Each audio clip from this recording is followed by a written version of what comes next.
Assalamualaikum warahmatullahi wabarakatuh. Yang terhormat Bapak Bonda Sise Paputra MKOM. Kali ini saya Anissa Nabila Mumtaz dengan 3 digit terakhir 139 akan mempresentasikan mengenai pengujian lokalisasi. Pertama-tama kita perlu mengetahui apa sih pengujian lokalisasi itu.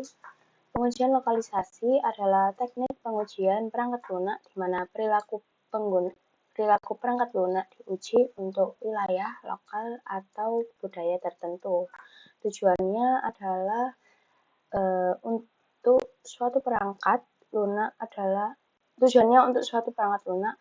untuk menguji aspek linguistik dan budaya yang sesuai untuk lokal tertentu, sehingga masuk pada proses untuk bisa menyesuaikan perangkat lunak agar sesuai dengan bahasa dan negara yang ditargetkan. Area utama yang terkena dampak pengujian lokalisasi meliputi konten dan juga UI-nya, yakni proses pengujian aplikasi global yang dimana UI, bahasa default, mata uang, tanggal, format waktu, dan dokumentasinya akan dirancang supaya sesuai dengan negara atau wilayah yang ditargetkan, sehingga dapat memastikan bahwa aplikasi tersebut mencakup mampu untuk digunakan di negara tersebut. Lalu ada contoh kasus, jika proyek dirancang untuk negara bagian Tamil Nadu di India, proyek yang dirancang harus sesuai sehingga menggunakan bahasa Tamil, keyboard virtual Tamil juga harus ada, dan mungkin ada yang lain-lain. Jika proyek dirancang untuk Amerika Serikat, maka format waktunya harus diubah sesuai dengan waktu standar Amerika Serikat. Selain itu, bahasa dan format uang harus mengikuti standar Amerika juga. Kenapa sih dilakukan pengujian lokalisasi? Karena tujuannya adalah untuk memeriksa aspek linguistik dan budaya yang sesuai untuk lokasi tertentu yang mencakup perubahan antarmuka pengguna atau bahkan pengaturan awal sesuai dengan kebutuhan. Di dalam pengujian ini dilakukan oleh banyak penguji yang berbeda yang akan mengulangi fungsi yang sama. Mereka akan memverifikasi berbagai hal seperti kesalahan ketik, kesesuaian budaya UI, kesalahan linguistik, dan lain-lain. Biasanya disebut juga sebagai L10N karena ada 10 karakter di antara L dan N pada kata lokalisasi. Selanjutnya adalah cara melakukan pengujian lokalisasi. Untuk pengujian pelokalan biasa akan menyiapkan pengujian verifikasi build, pengujian fungsional, pengujian regresi, dan persetujuan akhir. Untuk pengujian verifikasi build adalah sebagian kecil dari pengujian fungsional yang dilakukan sebelum quality assurance dimulai dengan pengujian mendetail.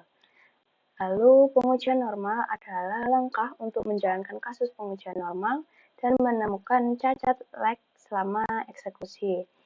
Yang selanjutnya ada pengujian regresi, yakni cacat pada progres regresi, mengecek apakah ada cacat pada proses regresi untuk memastikan bahwa cacat telah diperbaiki, sementara tidak ada dampak dari cacat tersebut yang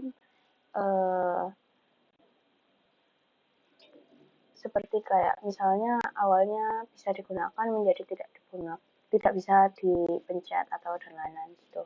Lalu ada final sign off yang merupakan pengecekan akhir terhadap bangunan sebelum dikirim ke klien. Lalu ada otomatisasi dalam pengujian lokalisasi.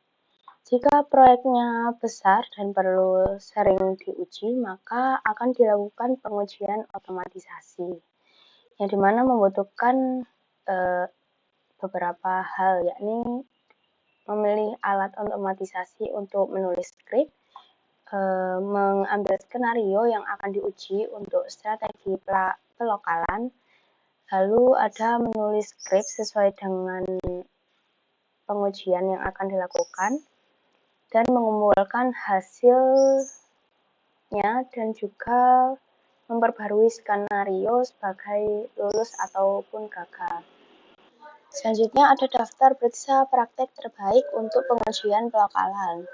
Yang pertama, dengan menyewa perusahaan lokalisasi dengan keahlian di bidang I18N atau L18N teknik.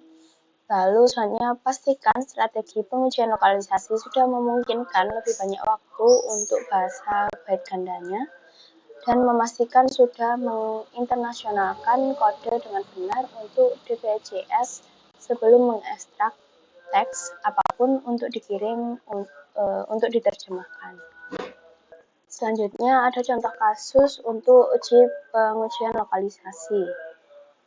Yang pertama ada glosarium yang tersedia untuk referensi dan pemeriksaan. Yang kedua ada waktu dan tanggal yang diformatkan dengan benar untuk wilayah target.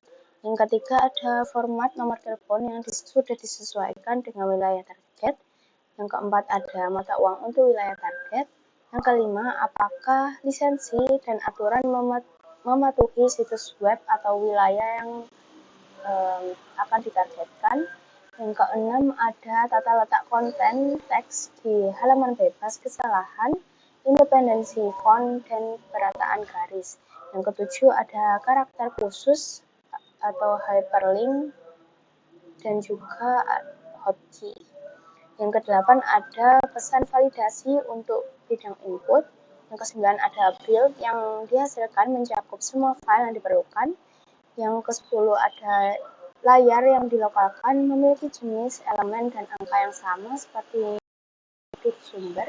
Yang ke-11 ada memastikan antar muka pengguna lokal dari perangkat lunak atau aplikasi web sebanding dengan antar muka pengguna sumber di sistem operasi dan lingkungan pengguna target.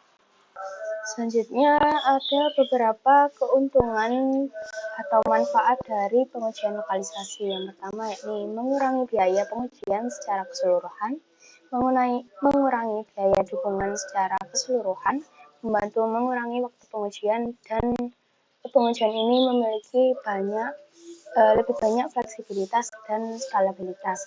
Untuk kekurangannya atau tantangan dari pengujian lokalisasi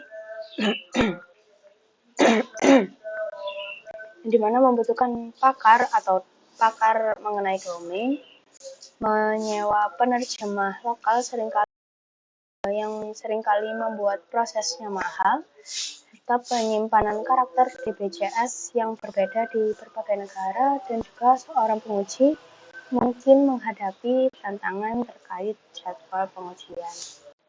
Sehingga dapat disimpulkan dalam rekayasa perangkat lunak, pengujian lokalisasi perlu untuk dilakukan untuk memastikan bahwa produk sudah berperilaku sesuai dengan budaya dan keterampilan lokal.